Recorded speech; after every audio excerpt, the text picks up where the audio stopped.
Hello, everyone. This is Thomas Pepin, NHL Talk. I'm Thomas Pepin, and let's talk about the NHL. All right, so it's a little dark in here, but as we discovered yesterday, leaving the blinds open, I can see the squirrels, and the squirrels are distracting. Um, so it's either distracting squirrels or dark room. We might have to go with distracting squirrels next time, but whatever. We'll try this out for today. So today subject is continuation of the Be a Real NHL GM series. Today we're going to be going over the Ottawa Senators and discuss what I would do if I was general manager of the Ottawa Senators. And so, as usual, we start first with the GM's track record, and then we go over forwards, defense, and goalies to see if there's any moves I would make. And I just go over the major moves because, as I've said previously, for example, uh, changing a fourth line player, it would be the same trade pretty much across the board. So if I would want let's say to fill a spot, a guy I've mentioned previously is Alex Chasen, and let's say I want to fill a spot with him. It's going to be the same guy pretty much in all circumstances because it's the same guy that's available. So, and actually on that subject, I meant to do this yesterday, but um, I wonder how he panned out because he never got picked up at the start of the year, and then I believe I saw he got picked up for the AHL. We'll have a look. But anyways, yeah, and then so just going back to how things work, I'll go over the trades I would make. Um, yeah, and pretty much that covers it. And the tool, as always, I'm using is the Armchair GM tool at Cap Friendly. It's the easiest way to navigate things because it does all the work for you in terms of calculating cap and all that stuff. And on that note, actually, just before I get started on things, I'm going to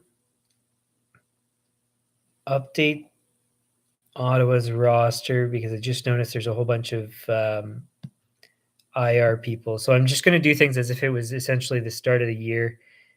Put the people that should be in the roster up and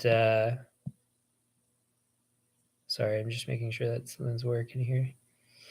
Yeah, put the people that are supposed to be on the roster, and then take all the guys that are supposed to be in the AHL or whatever off the roster. So just a sec to do that. He should be on. Roster size is correct. He should be off. I think that's right.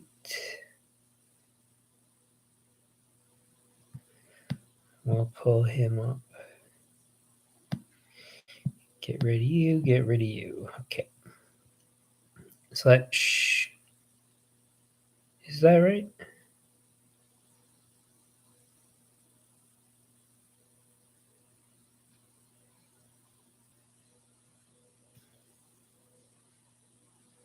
Close enough.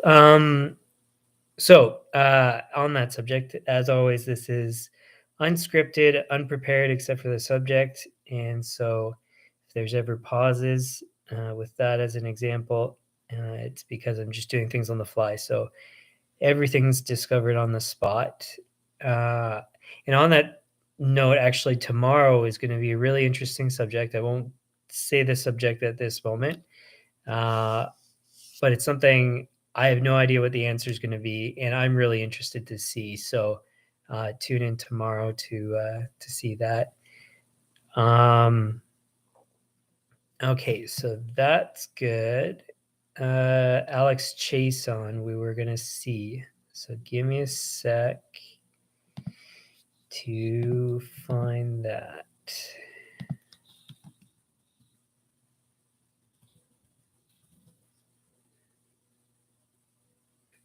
Ooh, Alex.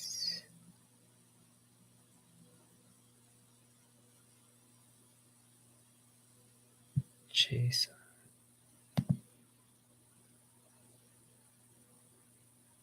Oh no, maybe he's not.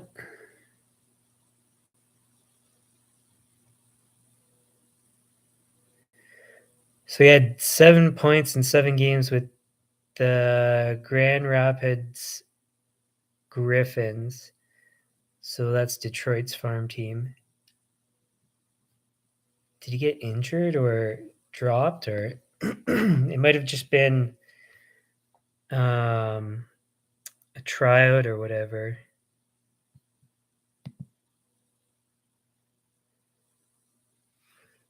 Let's search more.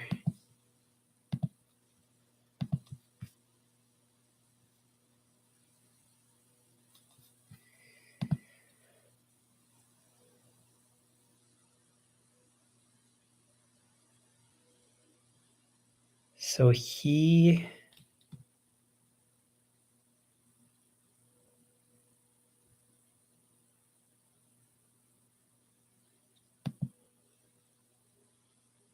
apparently had points, a goal at least yesterday. So let's just verify.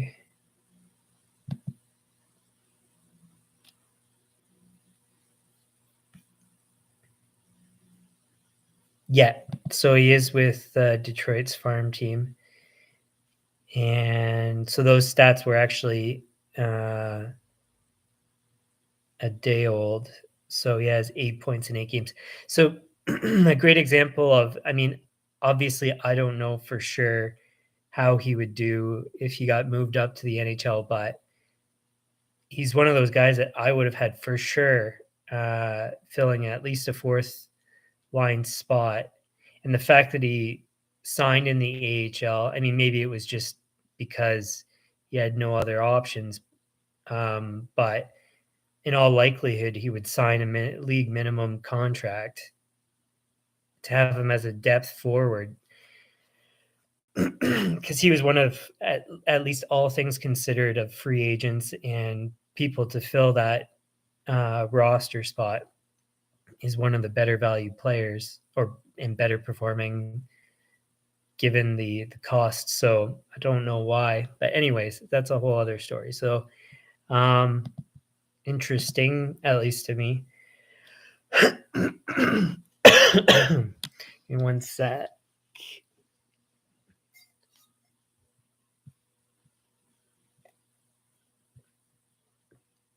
All right. So, as mentioned, we're talking about Pierre Dorian in the Ottawa Senators. He has been in his role since, I think that would be just before the playoffs, April, or yeah, something along those lines. But anyways, 2016 April, he's been there 6 years, 8 months. And so, of course, the reason I'm having a look at him is because, excuse me, the way I'm choosing the teams to analyze are ones where, at least in theory, the GM is potentially on the hot seat, and then that would be based on the fact that they haven't won enough, or as we discovered with Boston, they haven't managed well enough, you could say. So of course, it's great how Boston has done, but for the most part, the roster is built of players uh, all gathered before the GM. And so, for example, there's hasn't been adequate drafting and developing in Boston, and so uh, really, in reality, they're going to run into a lot of trouble, in my opinion, at least uh, in like 2 to 4 years. So, doesn't have to be poor performance, but I think in this case it will be. But um, yeah, it can be any number of factors leading to why, um, at least in my opinion, that they would be or their role would be in jeopardy. So I said April 2016, which means after that year. So yikes, a bad track record for sure. So first year as GM, which you have to remember it takes at least 2 to 4 years to start to make changes to uh, a franchise in their roster. First year of being GM, they lost in the conference finals, which is fantastic, but clearly not, or at least in all likelihood, I'll go over some of his trades and stuff, but in all likelihood, not a result of his management. So, uh, conference finals in the first year, and then missing the playoffs 5 years straight. So clearly not good enough. Now, when we go over the roster, in my opinion, the roster is actually pretty decently put together, uh, all things considered. But that doesn't mean much if you're not winning. So, anyways, so we'll go through that. So, through 6 years, conference finals, missed the playoffs 5 times. Not very good. Now, next to trade history. Again, since this is on the spot, I don't know the answers, and I'm going to have to scan through all the trades here. So just bear with me. We'll have a look.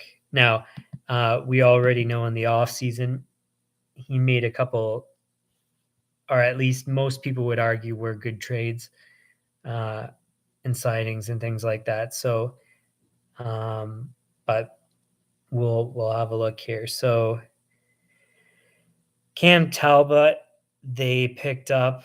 Great trade. Really like that one. Connor Brown for a second. Connor Brown's been injured.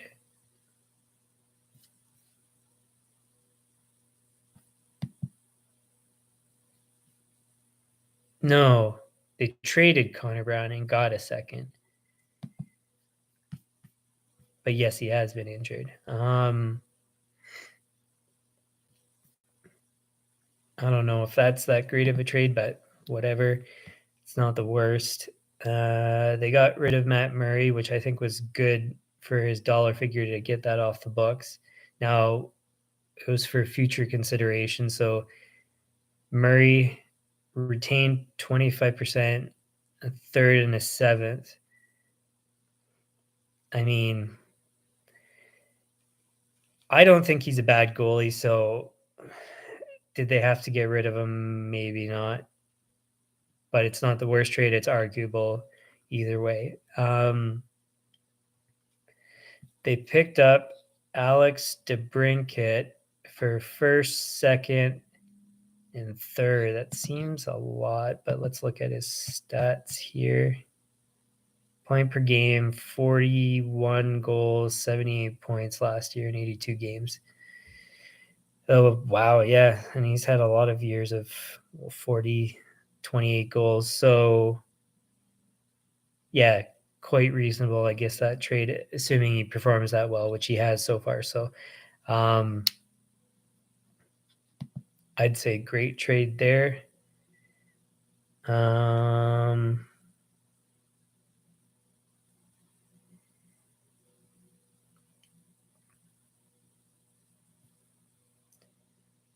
not a big deal. Not a big deal. Matthew Joseph.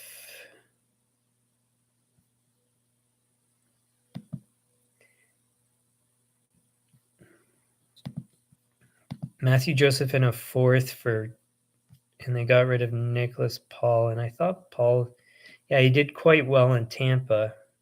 But I mean, it's a great team, so that's easy to easy to do. 14 goals this year so far in 37 games, not bad. So I mean, before the trade, their performance was similar, and if fourth round pick, yeah, it's fine. Hamonic for a third.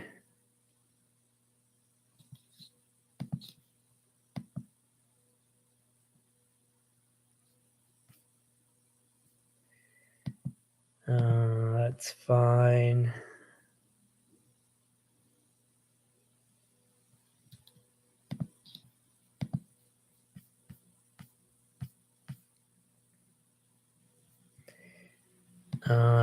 Dadonov for Holden in a third. Dadonov was $5 million per. I mean, Dadonov's one of those guys where he scores a lot, so but 5 million is expensive. So again, it's one of those arguable trades, good, bad, hard to say. Traded Good Branson for Fortunato, who's not playing. And Good Branson is in Columbus. It was $4 million to get off the books, so I mean, not bad. Mike Riley, they traded. Still not bad.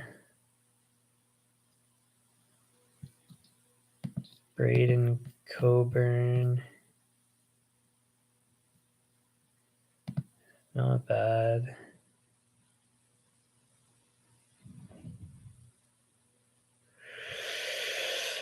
So far, not really that much to complain about.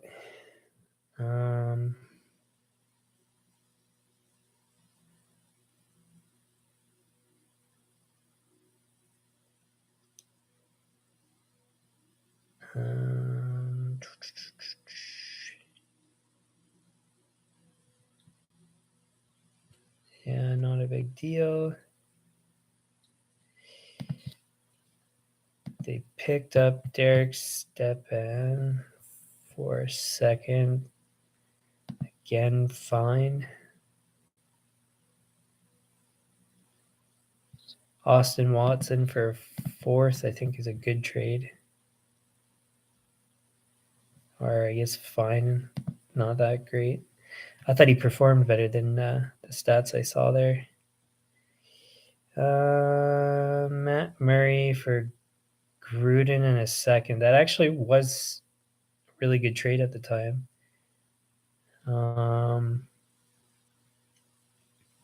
Man, not that much here. Traded away Pajot. I think that was a year when his contract was expiring, if I'm not mistaken. 2020, correct. Yeah. And they got back a first, a second, and a third. Now, I would have liked to have kept Pajot. I don't know the exact reason why. Maybe they couldn't have signed him. I mean, his stats aren't that great, but in the playoffs, he's done well. And I like him as a player. He always seems to, I don't know, because I've watched a lot of the Islanders, and he seems like positionally quite well, quite good, and good work ethic. And I don't know, but his stats aren't that great. So, in any case, first, second, third seems about right. They traded away Nemesnikov for a fourth, which seems like not enough. Again, close enough.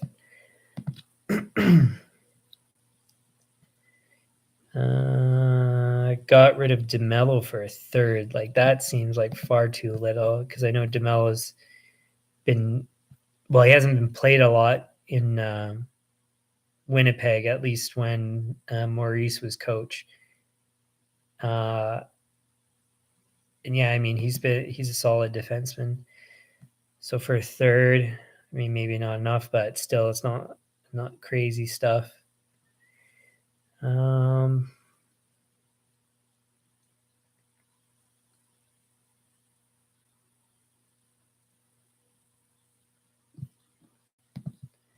Did Callahan actually play?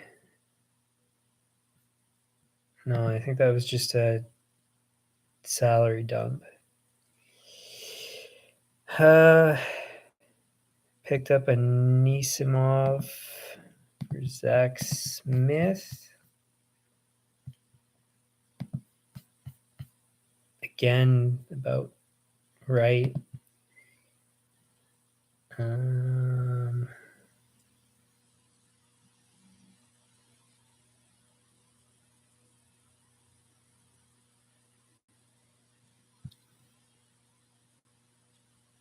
Brown, Zaitsev for CC signing rights.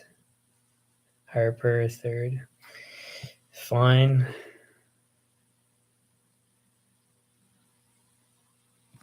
Ooh, yeah, that Mark Stone trade. I think that's because they couldn't sign him. I think it was another expiring contract. 2019, he was traded. Yeah. So same story. He would have been a nice guy to keep. 20 some odd goals, around a point per game. Good two-way player.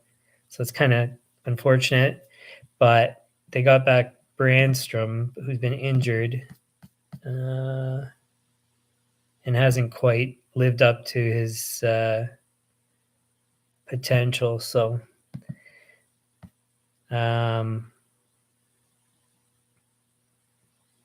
yeah, so maybe not enough back on that one. Hard to say.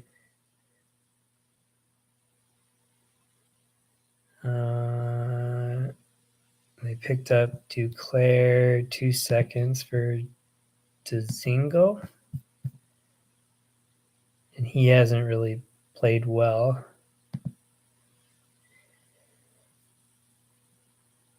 Duclair's been fantastic. I don't know what happened with maybe couldn't afford him. Maybe he was asking for too much, but he only signed for, what was it, 1.7 in Florida. I mean, he's way underpaid for his performance, but he's kind of been moved around a whole bunch, and maybe he's a trouble player to keep around. So again, it's one of those, it's hard to say.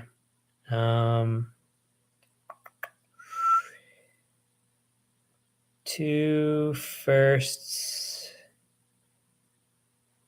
couple guys for Duchesne.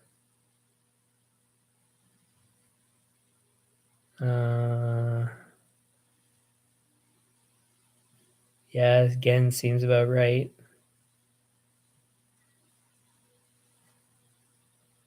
So really, it doesn't look like there's any bad trades. Got rid of Carlson.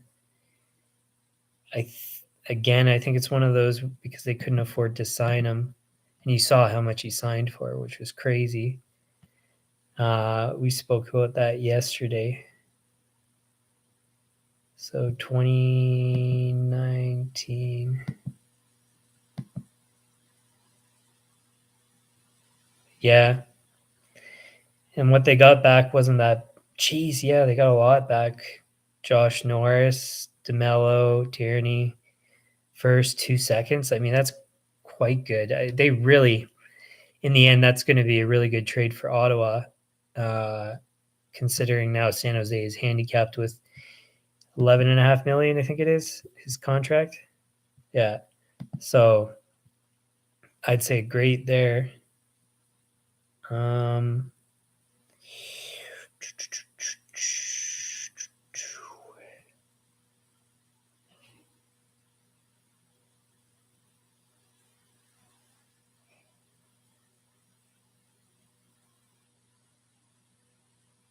yeah, three-way trade. They got some decent stuff back. Fine.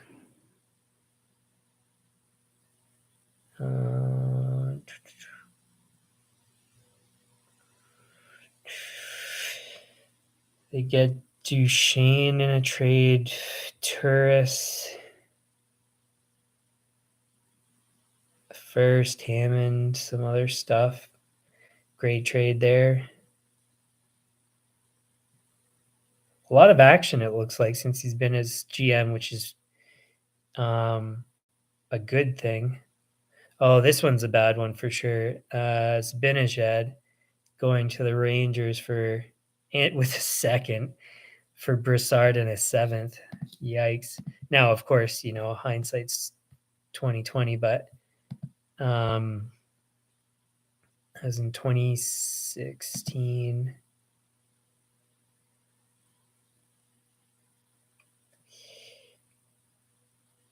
Yeah, it doesn't look like a good trade even at the time, but whatever. It's not horrendous.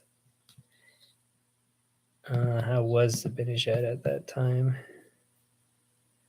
20s. Ooh, that's a bad trade. But maybe it could have been they couldn't afford to sign him. I signed at 5.3. Yeah, I'd say that's a bad trade in the end. I mean, again, hindsight's 2020, but still, I'd say a bad trade.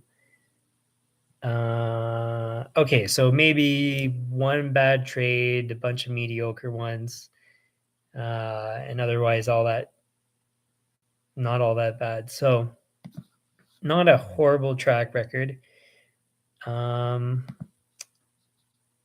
So at least in that regard, he's not shouldn't necessarily be on the chopping block. But okay, so again, we saw one conference final and then missing the playoffs the rest of the year. So fully rebuild, retool, whatever you want to call it in this case. In the end, drafting well, developing well. Like they have some pretty big studs of players on the team. So Chuck, DeBrincat was, I think, in a trade. So many things I just went over, but I think that was from a trade. Batherson again, I think, was from a trade, but I didn't touch on that one.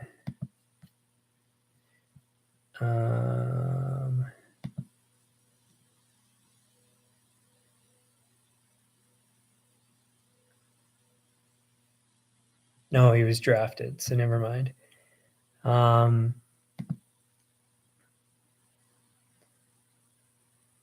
then Stützle drafted. Shabbat, I think, was drafted too. Yeah.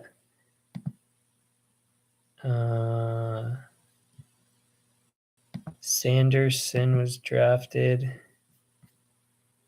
So, I mean, really some outstanding drafting, it looks like. I mean, if you're missing the playoffs every year, then it's not going to be so hard. But you can still mess it up, as we've discovered with Boston. I mean, they've drafted at higher spots, but still, you can draft good players at any spot, really. But what? So that's 1, 2. Gambro, was he? No, he was a trade, and he's not that great, anyways. So what was it? 1, 2. 3, 4, 5, 6. Like, I mean, 7. A bunch of guys that they drafted that are all good players now. Um, so drafting and developing is not that bad. It's just performance in the end. And that's the thing is it's going to be you got to start to execute. I know they've had some injuries, but at some point you have to execute um, in order to keep your job. Um, so maybe it's choosing the wrong coaches. You could argue that that's a management decision. Um, but anyways, we'll start with the forwards here. So Chuck, 8.2 million, great contract. Picking up Giroux, I think it was just a signing, if I'm not mistaken. Was it a trade? No, it was a signing. And what was it? 6.5. He's still close to a point per game. So, I mean, that's great. And then he is a point per game this year. So, at 6.5, that's a great contract. DeBrincat, as we talked about, point per game, 30, 40 goals a year. Great contract there. They're going to have to re-sign him in the offseason, but so that's good. Batherson, point per game, 24 years old, 4.975. That's fantastic for 5 more years. And then really the rest are all young guys. Stützle signed for 8.35 starting next year. Point per game, 20 plus goals a year kind of thing so far to start. So, and we've got, the IR guys. So Josh Norris and Matthew Joseph are the other two I'll just look at. So Josh Norris, 35 goals last year, 55 points. Been injured most of the year so far. 7.95 maybe high, given he's only had one good year. He did okay in a shortened season for the COVID year. So, but still, I mean, he's a first round pick. Was he a world junior? Yeah, with the US. So good pedigree, whatever. So not a horrible contract. And still, it's if you're signing these like $9 million contracts or 8 something, then that's where it's a gamble with just 1 year of a track record. Unless they've got outstanding pedigree like a Stützle or something like that. So, but still, so inexpensive, or at least reasonably expensive. So fine there. Matthew Joseph, the point per game when he came over after the trade, half a point per game this year. He's at 2.95. So really, all things considered, good forward roster. I forget exactly where they're sitting in the standings. So actually, you know what? Let's just have a look. They are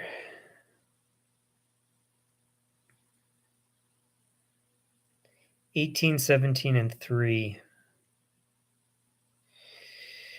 And I mean, within striking distance of a playoff spot, but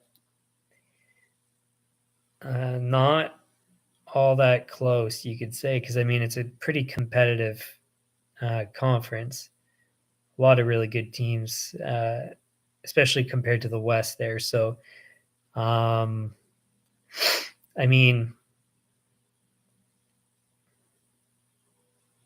yeah, it's tough, but you gotta perform at some point, like I was saying. So, and this year probably should have been the year.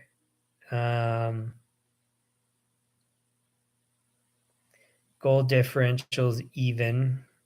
Goals against is looks like ballpark average. Scoring is below average, so their offensive production's not good enough, it looks like.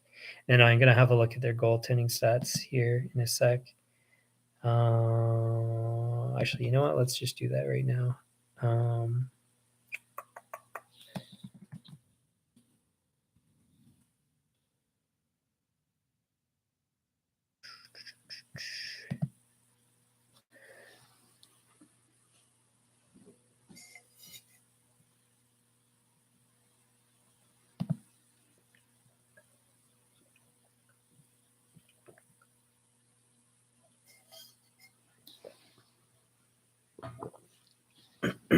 yeah, so it doesn't look like goaltending is really their biggest problem.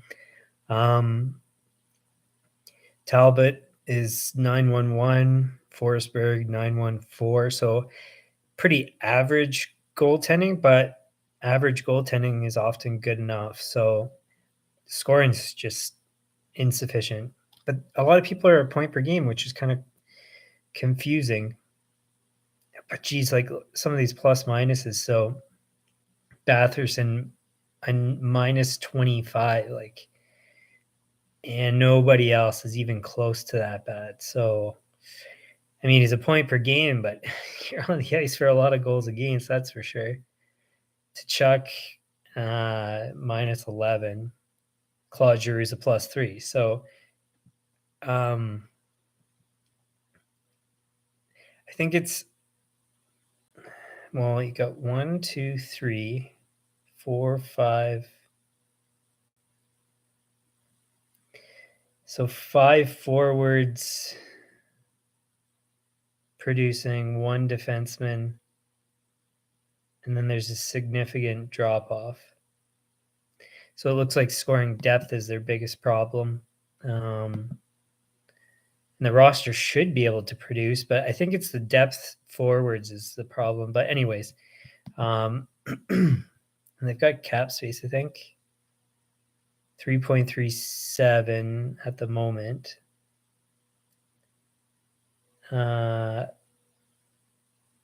Yeah,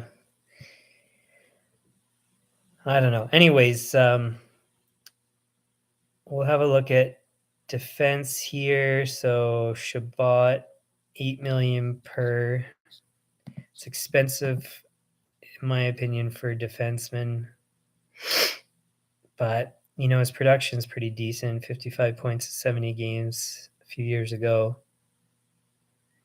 Missed some time with injuries and pretty much trending about the same points across the rest of those years. So, and I'm pretty sure he's two-way defenseman. Haven't watched him enough to know for sure. But so 8 million's a bit steep, but it's not the worst if he's a good, well-rounded defenseman, which I believe he is. And then outside of that, not really much spent elsewhere. They just re-signed Zub. I think it's Zub is how it's pronounced. 4.6, 4 years. 22 points in 81 games. 4.6. And I mean, this year's not looking that fantastic. I mean, what is he? Undrafted. Was good in the KHL, so I mean, you got some track record there. I don't know. Maybe a bit expensive for him. Hammonick's making $3 million. Not producing that much. Yeah, so I think defensive production and depth production both are not sufficient, it looks like. So what they have Zaitsev in the minors, I believe. Yeah, and he wasn't producing anyways. Yeah.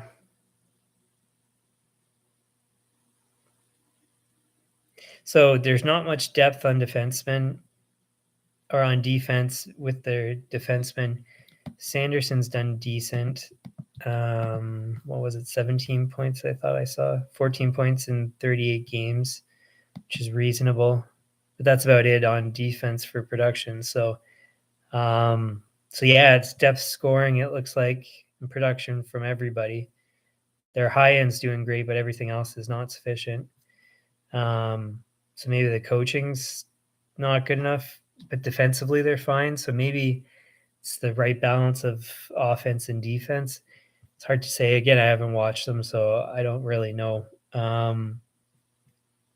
Yeah. So altogether, I mean, there's no bad contracts really. There's not much I would do. Brinkett, Batherson, Giroux's been fine. I mean, they have a lot of young guys filling their roster. Let's just have a look. So Broussard hasn't been too bad. 10 points in 29 games. That guy just came in. 4 points, 36 games. 4 points, 35 games. Pinto's got 17 and 38. You know, not bad, but not that great. Gambrell, 1 goal in 20 games. That's not enough. Watson, 6 points in 38 games. Like, that's a lot of people with not enough points. And then just on defense, and those guys, they're all young guys that are on entry levels, most of them at least. So it's, and then otherwise like under $1 million. But I mean, they've got cap space. Do you want to compete or do you not? Like maybe this year's, their last year of a rebuild or retool or whatever you want to call it. But man, and then they've got a lot of money they're spending next year and people to be re-signed like DeBrincat and Gambrell, Watson. You can lose both of those. Pinto maybe is going to cost a bit of money. It's not that bad actually. Actually, you know what? It's actually probably good, depending on what they can sign DeBrincat at. But that's going to bring them up to their cap. So I guess really there's not much they could do unless they wanted to push this year, but it would seem unnecessary. You just kind of let them develop, it seems. So I don't know if there's much they can do there. The Zoop contract I don't like. I would have not made that signing, and then if I was in charge, I would trade it right away, which is weird. You just sign the guy and then you trade him. But yeah, Hammonick, don't re-sign. Actually, let's just touch on their defensive production here.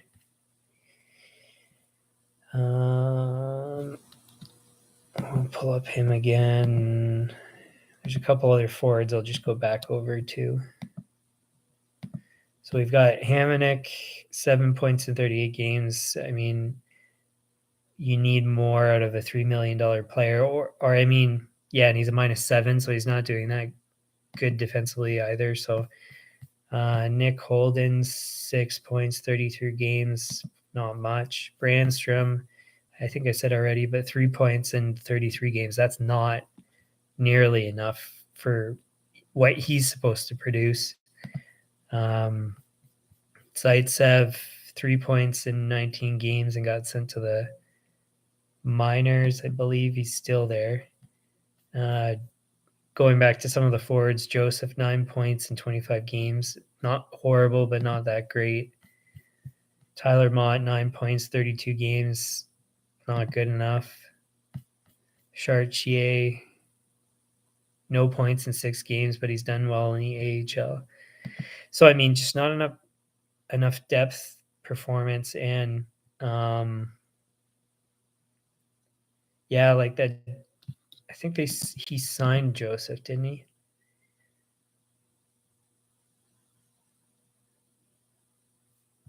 Come on.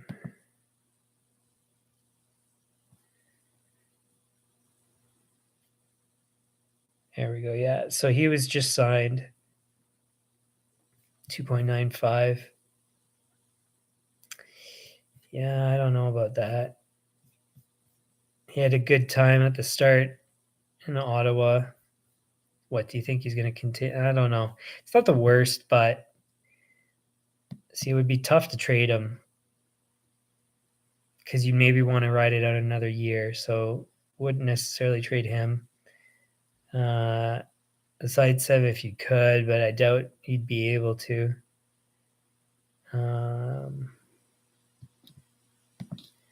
Did Norris even play much?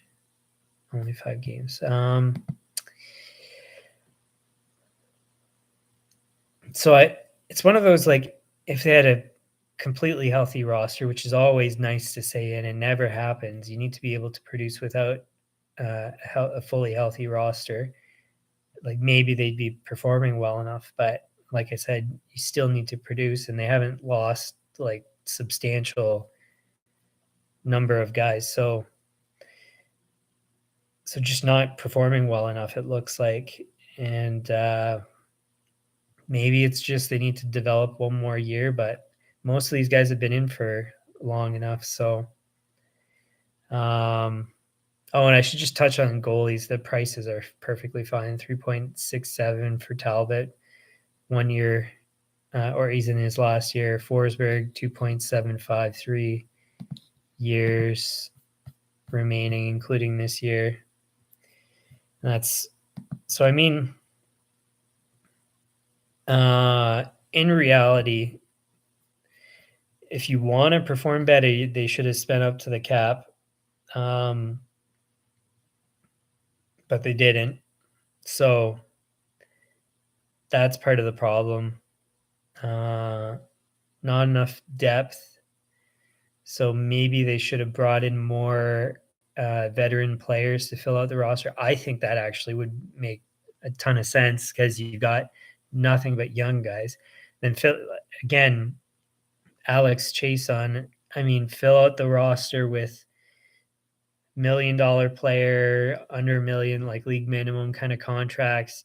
Fill out, the bottom 6 with all those guys. And I mean, not for sure that they'd sign there, but you should be able to find enough people. And there's been enough that were available at the start of the year that you could have. So that's the biggest problem, is just not enough depth, production, probably not enough stability in the depth is what I would say is wrong with the team. So no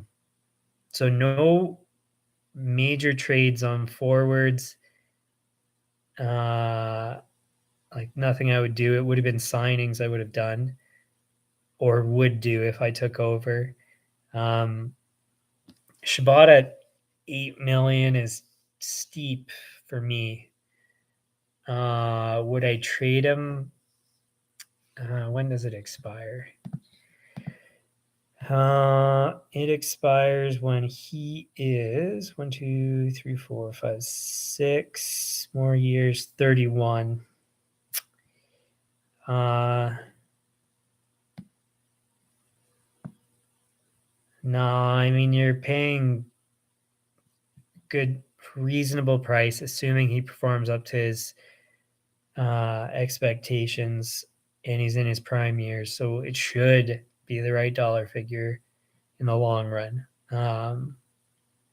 Like we're basically in the middle of the contract. He'll be performing to a dollar figure, and towards the end, he'll be at a discount. At the beginning, he would have been more expensive than he should have been. So it really should be fine uh, if he does as he should, which I think he should. So really, so Austin Watson. So going back to the forwards, let Austin Watson contract expire. Gambrel contract. He's RFA. I mean, you can re-sign him league minimum or two-way or whatever you want to do with that. No big deal. Pinto, sign him. Broussard, you could maybe re-sign if you wanted to. Hammond, now going to the defenseman, Hamonic, you just let him go, in my opinion. Or, if you can get him as a depth defenseman, then fine, like a third liner. Zub contract, I'd want to trade. Could you trade it? It'd be tough.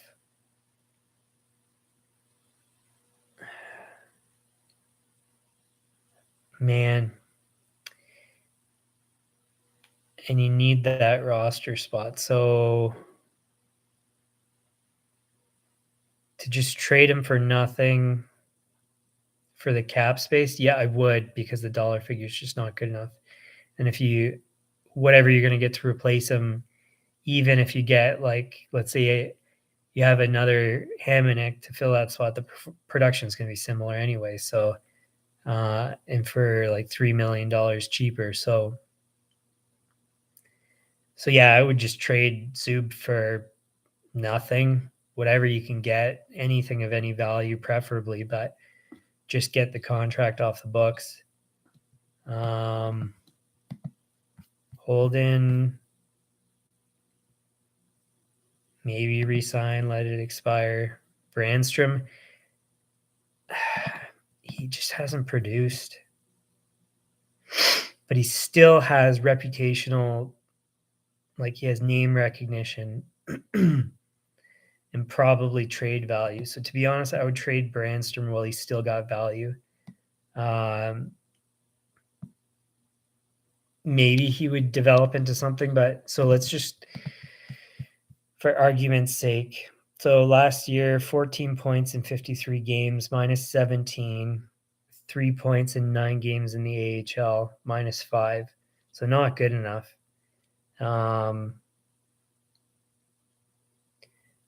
year, 8 points in 10 games in I think that's the Swiss League. 5 points in 4 games, 13 and 30. So he had a decent year that year. The year before that, about a point per game in the AHL. So it's just he's not consistent enough, hasn't actually materialized into a solid player. So it could turn out being a bad trade in the end, but I would do it now while he still has value, because you need to have something, some sort of forward progress, and it's just not enough, at least at the NHL level. So I'd trade him as well. So that's, I mean, most people would disagree, but do it now before it's too late. He's 23. You got to have done something by 23. I mean, Shabbat's a great example. How old was he when he started to produce? He started in his first year, 2017, which meant he would have been 20 years old. Perfect example. 3 years later, and he still hasn't turned into anything. So trade him while he's got still some name recognition. It's like what happened in Winnipeg with What's his name? They traded to Montreal. What's his name? Sami Niku.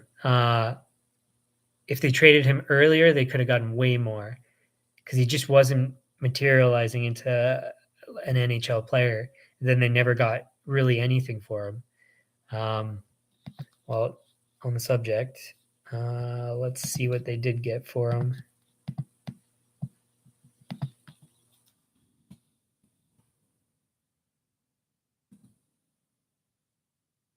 See, he's not even playing. Well, he's playing in, I think that's the Finnish league. Where is...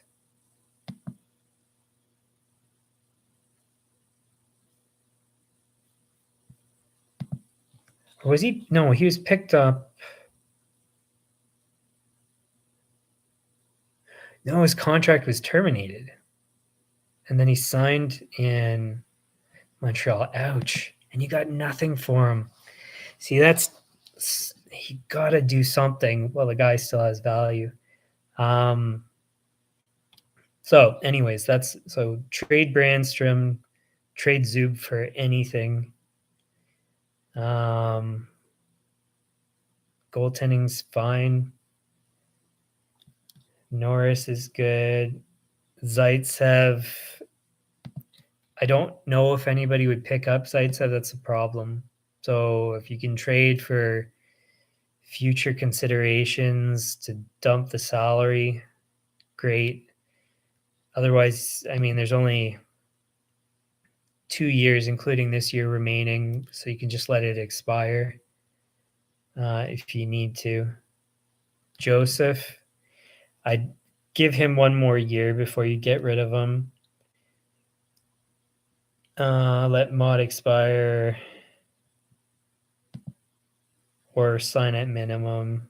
And Chartier doesn't really matter. So really there's not a crazy amount of stuff to do. You kind of want to let the team develop, but you have to fill out. So at this point, you have to fill out the roster with veteran players to support all the young guys. And you need some, obviously, like I said, they need more depth production, forwards and defense. Like, really, they only have 1 good defenseman. I mean, you could say Sanderson's maybe decent. So not enough depth on defense. They've got Murray's contracts that they retained, taking up 1.5. Buyout of Bobby Ryan, 1.8. Man, they have a lot of buyouts. What did they do? And who did them? So Murray was retained with Dorian as GM.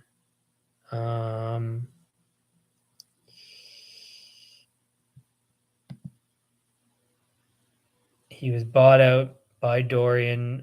Bobby Ryan was bought out by Dorian for Colin White. Bought out by Dorian. So those are big management mistakes that I wouldn't have thought of initially. Phaneuf.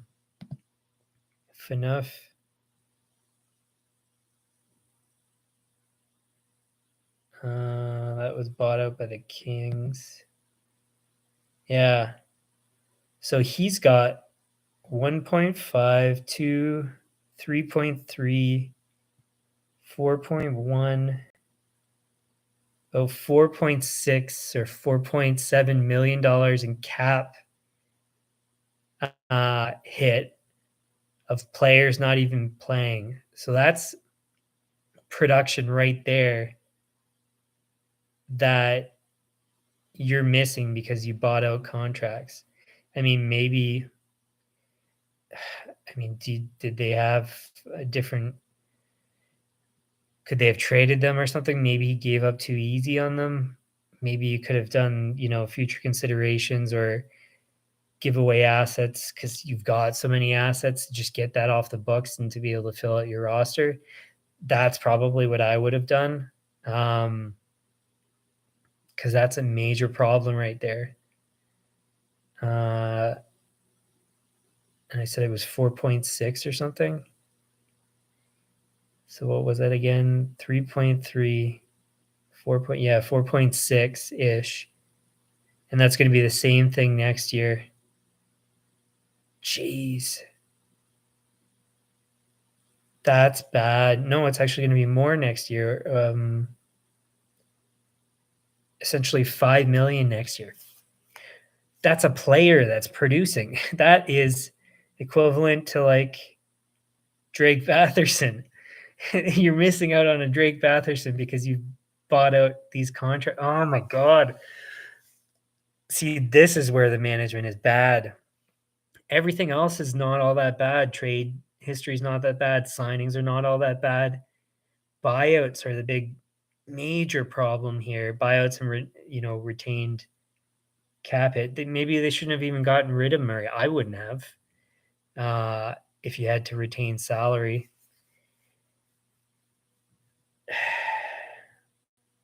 Because you have Matt Murray instead of Talbot. I mean, yeah, Murray's been injured and he wasn't that great. And yeah.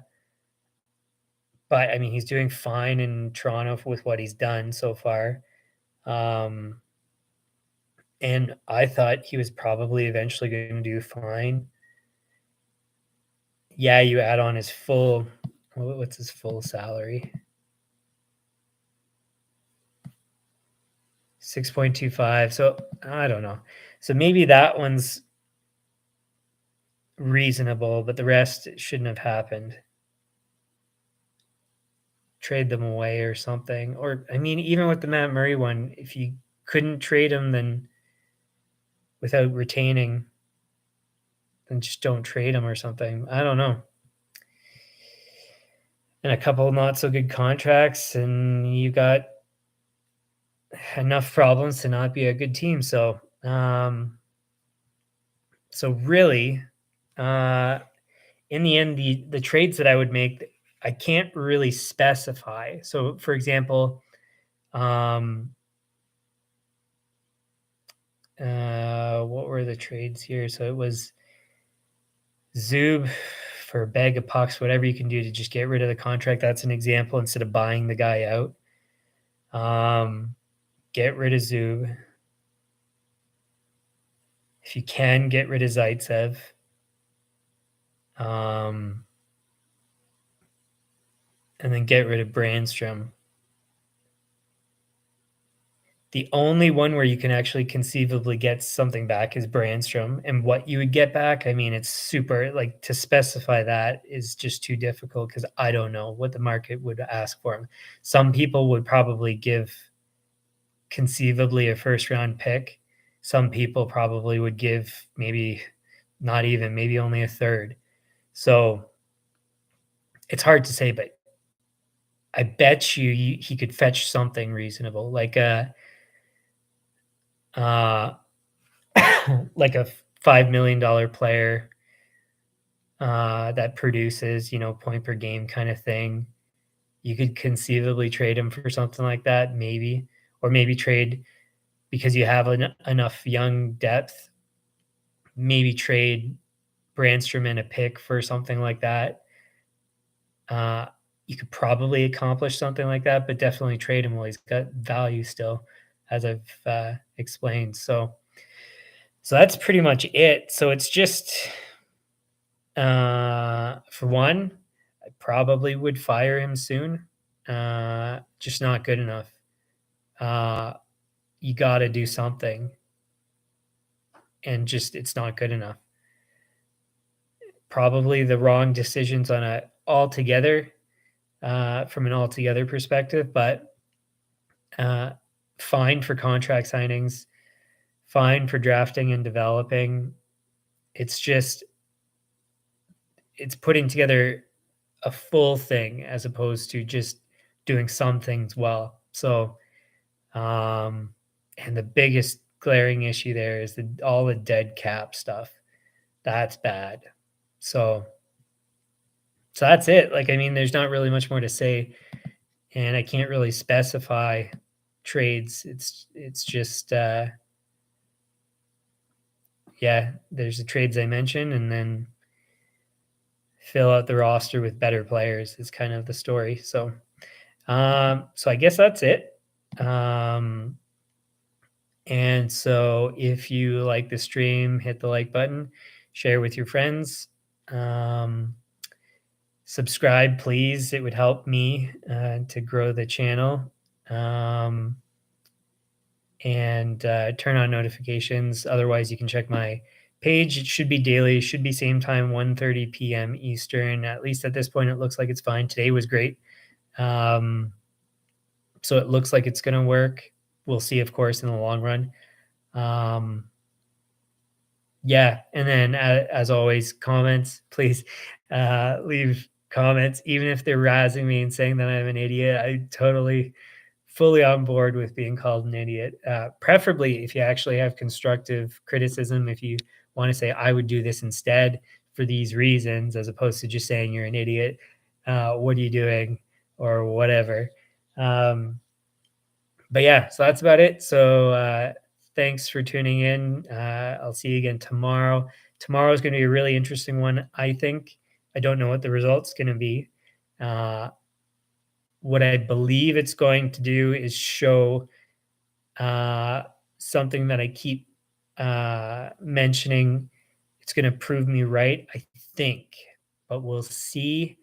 I'm crossing my fingers that I can get good enough information out of it, and it should be quick. It should be a short, relatively speaking, a short stream, um, and I should be able to get the answers I want to prove me right. But we'll see in the long run. So, anyways, so thanks again for tuning in. We'll see you again tomorrow.